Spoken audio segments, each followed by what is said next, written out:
네, 대기 속 미세먼지 발생을 줄이기 위해서 전국 자치단체가 조례를 만들어 자동차 공회전 단속에 나서고 있습니다. 특히 부산시는 초미세먼지 농도가 다른 지역보다 심각한 상황이어서 강력한 대책이 필요한 상황인데요.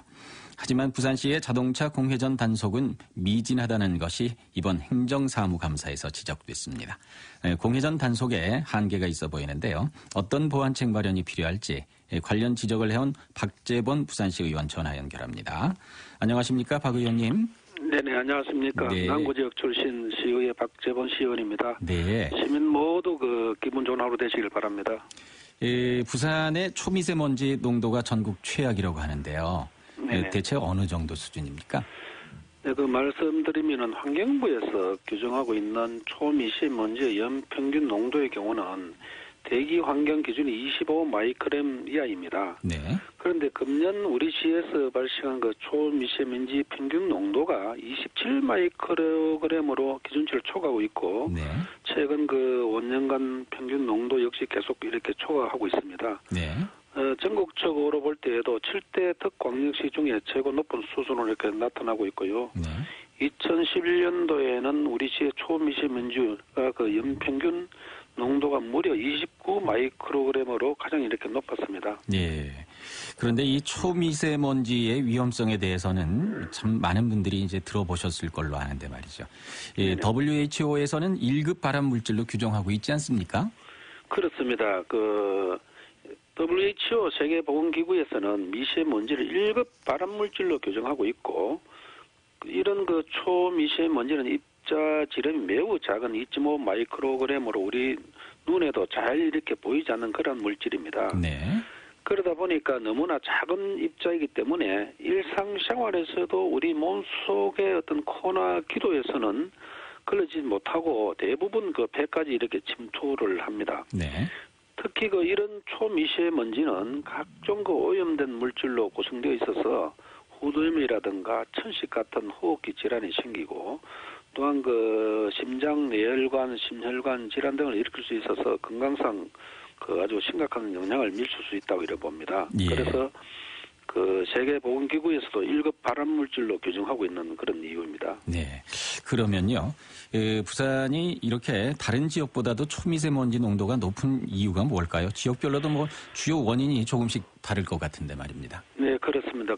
우리 시의 경우도 지난 2015년 부산시 미세먼지 발생 원인별 재감 대책 용역 결과에서 발생 원별 1위가 해양이고, 네. 그래서 즉 선박에서 발생한 비율이 약 한 46%, 네. 2위가 이제 공사장의 미세먼지가 약 24%, 그다음 3위가 자동차에서 발생한 비율이 약 한 14%로 이렇게 나타나고 있습니다. 예.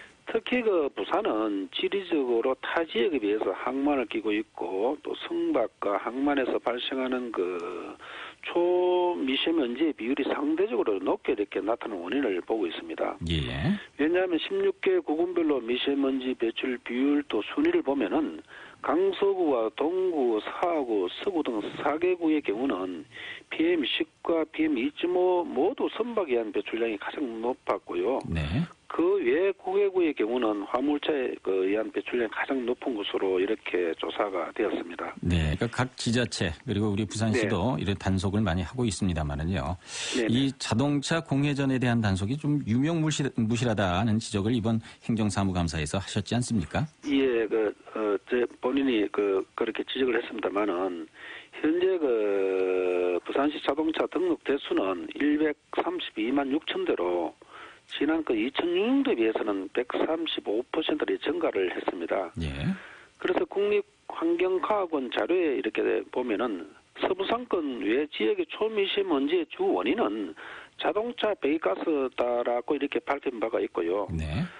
그래서 최근 3년간 부산시의 구군별 공회전 탄소 실적을 이렇게 한번 살펴보면 12만 7,308건이나 이렇게 됐지만은 사실상 어떤 가태료 처분은 단 한 건도 없는 현실입니다. 가태료 부과 실적은 0원이라는 것이죠. 네. 그래서 본 의원이 현 실태에 대한 문제점을 지적하고 향후 개선 대책을 기후환경국 행정사무감사 때 이렇게 제시한 바가 있고요. 네네. 그 중에서도 여러 가지가 있지만은 노후 화물차 등 그 경유 차량에 적용되고 있는 매연 저감 장치 부착을 우리 시에도 추진하고 있지만 현재 노후된 그 RV 차량도 상당히 많습니다. 예. 그래서 그 우리 시에서는 노후 RV 차량에 대해서는 매연 저감 장치 부착을 시행하지 않고 있습니다. 네네. 서울시나 일부 지자체에서는 시행하고 있는 것으로 이렇게 알고 있습니다. 네. 공회전 단속 취지와 결부되는 내용이고 또 생활상의 초미세먼지를 저감할 수 있는 사례이므로 우리 시에서도 이런 것은 적극 도입을 해야 된다고 봅니다. 예. 그런데 아무래도요, 이제 공회전 금지의 실효성을 좀 갖추려면은 어느 정도는 좀 강제성이 있어야 되지 않겠느냐 생각이 드는데요. 네, 그런 부분도 있습니다.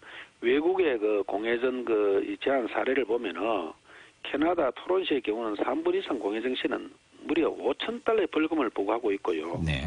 또 스웨덴의 스톡홀름은 정차 중 1분 이상 공회전 시에는 과태료를 엄격하게 이렇게 부과를 하고 있습니다. 네. 그래서 우리 시에서도 조례 등의 개정도 좀 필요합니다. 또 자동차 공회전 단속 강화와 자동차 공회전 자동 방지 장치를 버스 등으로 이렇게 확대할 필요성도 있습니다. 네.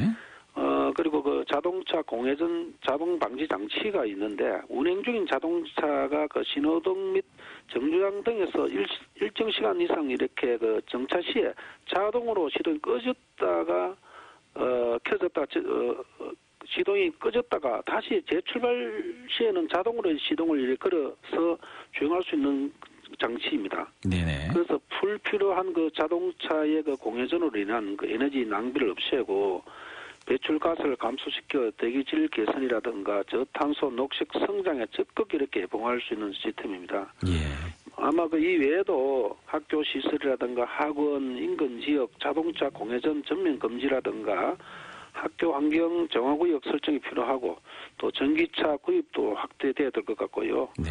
자동차 공회전 제한 장소 지정 확대라든가 단속 강화 등으로 인해서 공회전 제한에 대한 시민 홍보가 개몽도 굉장히 중요하다고 봅니다. 네, 그렇죠. 이렇게 아무리 좋은 정책이라든지 또 단속을 강화한다 하더라도요. 네. 무엇보다도 우리 시민들의 자발적인 참여가 가장 중요한 부분이 아니겠습니까? 그렇습니다. 예.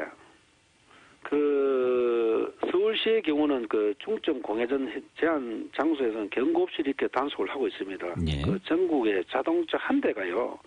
일일 한 10분씩 연간 한 300일 공회전할 경우에 연간 대기오일 물질 배출량이 약 13만 톤 발생이 되고 네. 이로 인한 연간 경제적 손실만 보더라도 한 8,700원이 이렇게 발생이 된다고 합니다. 그래서 무엇보다도 공회전으로 인해서 시민들의 건강상 피해도 상당한 악영향을 초래하고 있습니다. 먼저 단속에 앞서서 나부터 먼저라는 인식으로 자동차 공회전 제한에 대한 자율적인 참여와 실천이 중요한 것으로 이렇게 보여집니다. 네네. 시가 또 이에 대한 홍보도 많이 해야 될 것으로 사료되고요. 네. 자동차 공회전 참여는 나와 우리 가족의 건강을 보호할 수 있는 첫걸음이라는 것을 다 함께 인식하고 생각하신다면 곧 해결될 것으로 이렇게 여겨집니다. 네, 위원님 오늘 여기까지 듣겠습니다. 말씀 감사합니다. 네네, 감사합니다. 네. 초미세먼지 감축을 위해 시행 중인 부산시의 자동차 공회전 단속의 문제점과 보완책에 대해서 박재본 부산시 의원과 짚어봤습니다.